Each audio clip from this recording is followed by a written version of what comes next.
It's coming up to 10 minutes to 11 here at Zen Times. Good morning, Barry and Kath with you on episode 49 today. And now we'd like to talk about on the show beach safety and pool safety. Now we'll start with pool safety first. Now I'm sure most of the kids and adults would like to have a swim in the pool when it's a really hot 30 or 40 degree day to cool off, but guys, as usual, there are a few things you need to consider. The depth of the water, how deep the pool is, and can your child swim? And also have a life jacket. Here's my offsider. Thank you, Barry. I think this is one of the most important topics that we are going to talk about in our spring and summer videos. So, water safety is extremely important, not only for those who have small children, but for adults as well. Like you mentioned before, pool safety, which is what we're going to start off with, is we need to make sure that the pool is securely locked up at all times. And make sure that if the kids are going to go for a swim, guys, do not, and we repeat, do not leave your kids unattended or unsupervised in the pool, because it only takes a minute for a nice swim to turn to tragedy.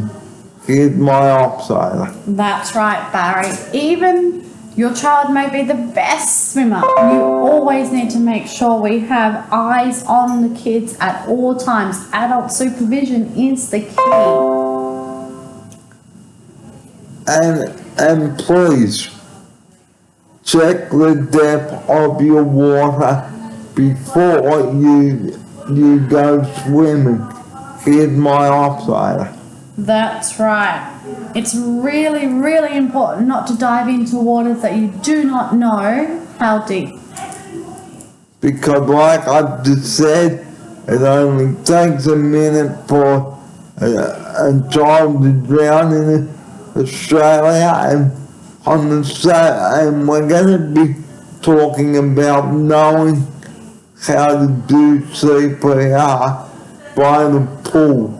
Now, again, if your child is unresponsive, please have a mobile phone and have someone with you while you ring 000.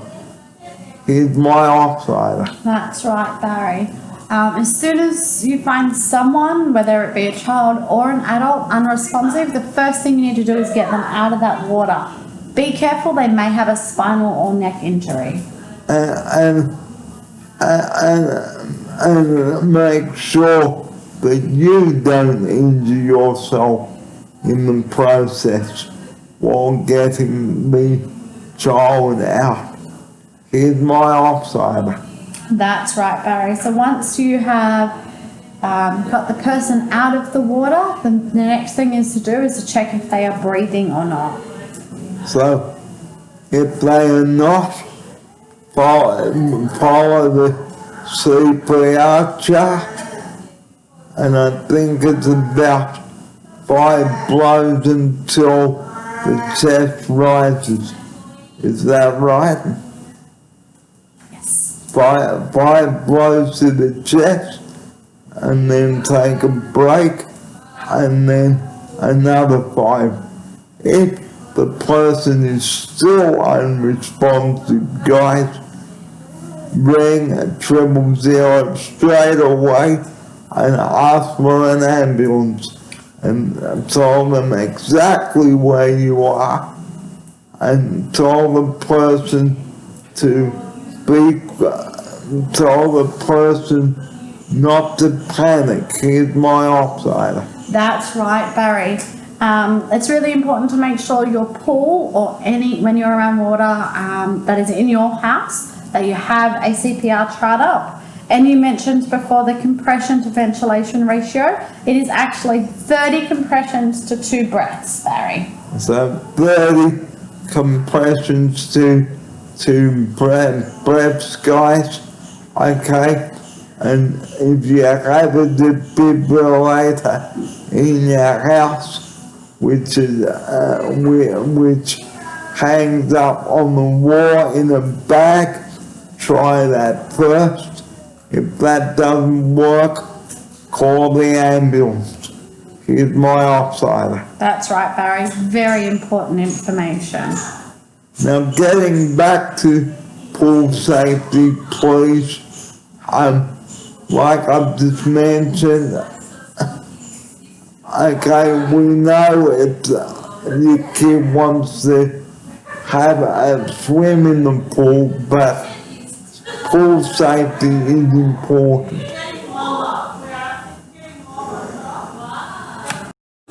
Now on to beach safety.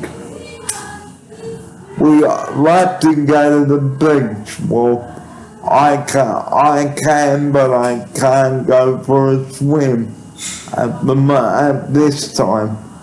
But if you were planning a day at the beach, guys, again, I'm going to say this again. Consider the consequences. I mean, a day at the beach can become dangerous. So, before you venture out, and whilst you are planning a day at the beach, listen to the weather forecast and whether there is a strong wind warning current and blue bottles about. Here's my offsider. That's right, Barry. So it's really important when you go to the beach that you've done your research. So make sure that it's safe to do so and the weather conditions are favourable. And you can do that by checking out Googling your local beach and checking out your Lifesavers report. That's normally there at the beach as well. And be aware of shark sightings at the beach too, guys. Here's my offsider. That's right, Barry. So not just are we looking at water safety in terms of weather conditions and things like that, or jellyfish or blue bottles or whatever, we're also talking about and thinking about shark sightings. Now, supervising your kids at the beach. Don't let them wander off by themselves. Here's my offsider. It's very important to make sure your eyes are always on your children. And again, if your child is being caught in a rip, okay, make sure that you alert the lifesavers as soon as possible. Here's my offsider. That is right, Barry. You really need to make sure that you alert the lifesavers and try and save your child as soon as possible. And again, if the child is unresponsive, 30 compressions to 2 breaths, and if that does not work, please ask a bystander to call an ambulance and make sure you tell them which beach you are at, the suburb and the street that the beach is on, and the nearest cross street. Here's my offsider. That's right, Barry. Always make sure you tell somebody where you are or emergency services, your location. And tell them exactly where you are. Example, the White Surf Life Saving Club. Here's my offsider. Very good advice, Barry. And always give 000 your mobile number in case they need to call you back for further information. because they may ring back and say, we can't find you. Do you know where you are? Here's my offsider. That's right, Barry. Always make sure you tell somebody where you are and know the exact location of where you are. And tell the ambulance exactly where you are so that you can meet them and direct them to the patient. Here's my offsider. Very good advice, Barry. Very good advice. So we've covered a lot about beach safety and pool safety. We hope this information has been helpful to you. The time is coming up to 11 o'clock here on Tuesday morning. Thanks for joining us. We'll have more in a moment.